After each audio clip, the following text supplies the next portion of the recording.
Hi అండి, అందరికీ నమస్కారం. చాలా నెలల తర్వాత వీడియో పెడుతున్నానండి. ఇది మా మామిడి చెట్టు అండి, ఇంట్లోది. 4 సంవత్సరాలు అయిందండి దాన్ని పెట్టి. దానికి ఈసారి కాపు వచ్చిందండి. చూడండి, చూపిస్తున్నాను. ఈ కాయలు వచ్చేసి ఒకే గుత్తికి కాసాయండి. ఒకటే కొమ్మకి వచ్చినటువంటి పూత అండి. అంత పెద్ద చెట్టు మొత్తం రాలేదు.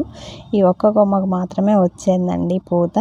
దానికి కాయలు వచ్చేసి ఒక 8-10 దాకా వచ్చాయండి. కానీ మా 5 కాయలే మిగిలాయి. కోతులన్నీ కట్ చేసేసాయి అన్నమాట, కొరికాయి. అయితే వాటిని అలాగే వదిలేస్తే కోతులు తినేస్తాయేమో అని కొద్ది రోజుల తర్వాత దాన్ని తీసేసి మేము ఇంట్లో పెట్టామన్నమాట.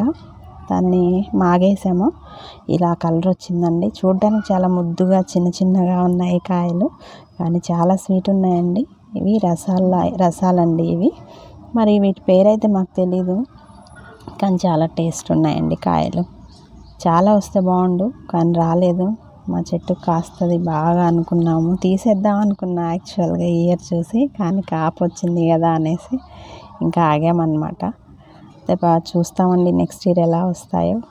కాయలు మాత్రం బాగా వచ్చాయండి. న్యాచురల్గా అవి మగ్గాయి కాబట్టి టేస్ట్ బాగుంది. ఇంకా పెరగడం కోసం ఏమన్నా వేయాలేమో, బట్ మేము ఏమి వేయలేదండి దానికి కంపోస్ట్ అలాంటివి.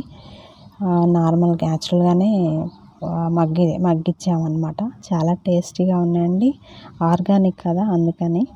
మీకు నచ్చితే ఒక లైక్ చేయండి, షేర్ ఇవ్వండి, షేర్ చేయండి, సబ్స్క్రైబ్ చేసుకోండి. ఇలాంటి మంచి వీడియోస్ చూడడానికి. థ్యాంక్ యూ అండి.